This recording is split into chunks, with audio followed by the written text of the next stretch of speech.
everyone. I'm Tari Healy, Chair of the CMLA's Advocacy Committee. The 2026 legislative session just wrapped up, and I am joined by our lobbyist, Dieter Romdonk, and our Vice Chair, Christine Jensen. Dieter, do you mind sharing what our membership accomplished at the Capitol this year and why engagement is so important to the CMLA and to and to the industry as a whole? Yeah. Sure, bet. Thanks, Tara. Glad to be with you today. I really want to start by thanking you and Christine for your leadership of the Legislative Committee this year and all the members of the LARIC Committee for their time and attention to the great, wonderful ideas that our legislature proposed this year. I think big picture, it's important to keep in mind that Colorado is very different from Congress. I think people hear lawmaking and they think, the folks in Washington, D.C. who are making laws or, more often not making laws, but they're making news for sure. Colorado's a different place. We have 100 legislators here, and it's a part-time legislature. So really, more accurately, it's designed as a citizen legislature. So the folks at the Capitol are supposed to be, have real jobs and spend their time, in their communities, and then sort of do this as a bit of public service. So what that really means, in practice is that these are folks that do not have a staff. They'll have an aide for some of the time during session, but they don't have a ton of staff. They represent a much smaller constituency. So, whereas we have 8 members in the House nationally, we have 100 members here between our House and our Senate. So they represent a much smaller group of people. Colorado is different in that we don't have term limits. And so all of it is to say, we have a fair amount of folks that come into the legislature without a ton of experience in a variety of places where they're going to have to weigh in and vote on bills. And so it's kind of a lot of on-the-job training for these folks. And so I think what's critical is for folks like me and then folks on the legislative committee to weigh in and do, quite a bit of educating and oftentimes convincing, but really we have to try to get folks up to speed on the mortgage lending industry and why it's important that they pay attention because their bills and their votes matter. Each member at our legislature gets 5 bills every year. So 100 times 5 gets you 500 pretty quick. And then other bills come out. So, we're routinely talking, 6, 7, 800 bills every year. And so, you have to imagine in that batch, there are going to be some that are going to impact the industry. And unfortunately, not all of them are going to be great. So, we have our work cut out for us. But, one thing I think is important to keep in mind is, if you're not at the table, you're on the menu. And so you constantly have to be engaged and working with these folks to really try to get things in a good spot. Our legislative committee we look at every bill, but, we take deep dives on probably 50 to 75 or so of those. We probably take positions on, maybe 20 to 40 bills. And so by positions, I'm saying we're going to support them and think how we can get them passed. We're going to oppose them and try to kill them, or, more often is the case these days, we're going to try to amend them. So how can we take something that's, maybe not great, and make it palatable, or take something that's really good and make it even better? So I don't want to go into too many details. We have our session wrap up coming up, and so I want to save all the juicy fun for that. But I think there were a few that come to mind that I just want to mention real quick, if that's okay. Of course.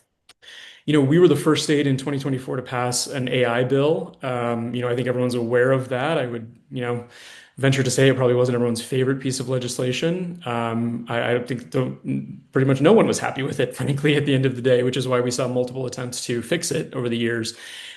We did finally fix it this year.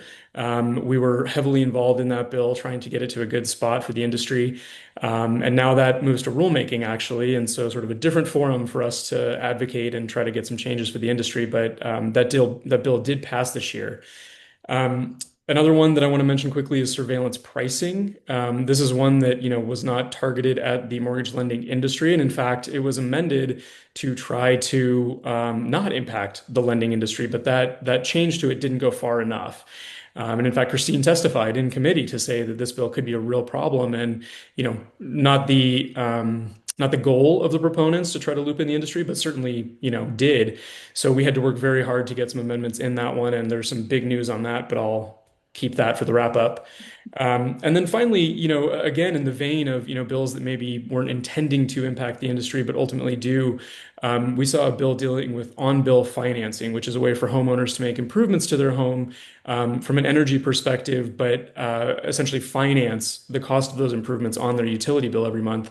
Believe it or not, that does impact the lending industry because if someone's buying a home and the utility bills are different, that's going to change perhaps how you evaluate the creditworthiness or the ability to repay on that loan. So again, I'm not going to share too much on the outcome of that one, but we were heavily involved in that as well. So just a few there that again, not necessarily we weren't on the menu on that one, but certainly had to be at the table to fix it. No, the legislative wrap-up session is definitely not one to miss. Just to at least do a deeper dive of the bills that matter to the industry and to just the Colorado market specifically. Just to, ask you, Dieter, what do you think is one thing our members can take away from this session? What should it be? What's that one magic thing? I think Tara, the magic thing is that engagement is critical. Can't say it enough. We have to be involved and we have to be sharing our expertise and really engaging with the 100 legislators down at the Capitol every year. They meet for 120 days every year, sometimes more, in fact. So fingers crossed we're not going to deal with that this year, but you never know. I think I'll take some liberty and maybe give a couple of other little tidbits. Not only is engagement critical, but I would also say, this is a legislature in Colorado that is getting progressively more progressive. I think the margins are such that, if there's something that we don't like, it's tough to round up enough votes to really do something about it. And so more often than not, we're going down and saying, hey, I don't love your bill, but here's how, you can fix it so that it doesn't really hurt the lending industry, which I don't think you want to do in this state. And so we need folks. We need folks from the industry that have that expertise who really can share why, a bill may be a challenge or why a bill may be an opportunity.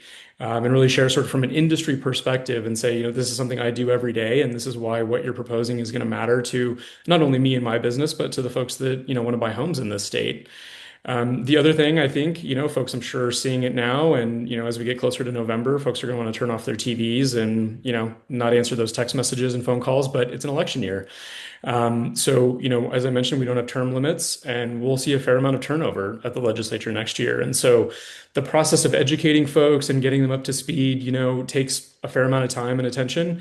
And for a lot of folks, we're going to have to start that process all over again. And so, next year we're going to really be kind of starting with the, very basics of the industry for a lot of folks to get them up to speed. And so, again, engagement is critical so that we can build those relationships early.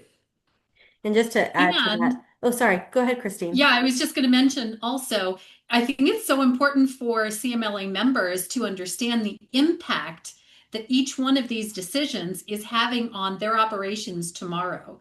So we're super fortunate that we've had such an engaged group that has provided some insight on the impact.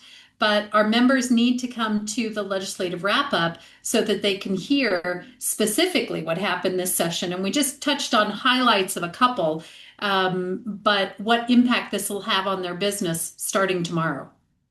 And I think in terms of, the success that we do have in our advocacy committee is not often what you see in bills. It's actually what doesn't appear on a bill, and that's not always shared. So it is to the efforts of the committee that is reviewing this bill, reviewing all of the bills and taking the time and utilizing their talents. And we're a pretty wide range of talent in that committee. We have loan officers, we've got compliance people, we've got lawyers, we've got lots of different people because it does take a village to make it right for our industry. And the only other thing I would say, just to add as a takeaway, is if you can't give up your time and talent, we'd be more than happy to take your dollars. That those PAC funds do help us, and when we're interviewing and speaking to representatives.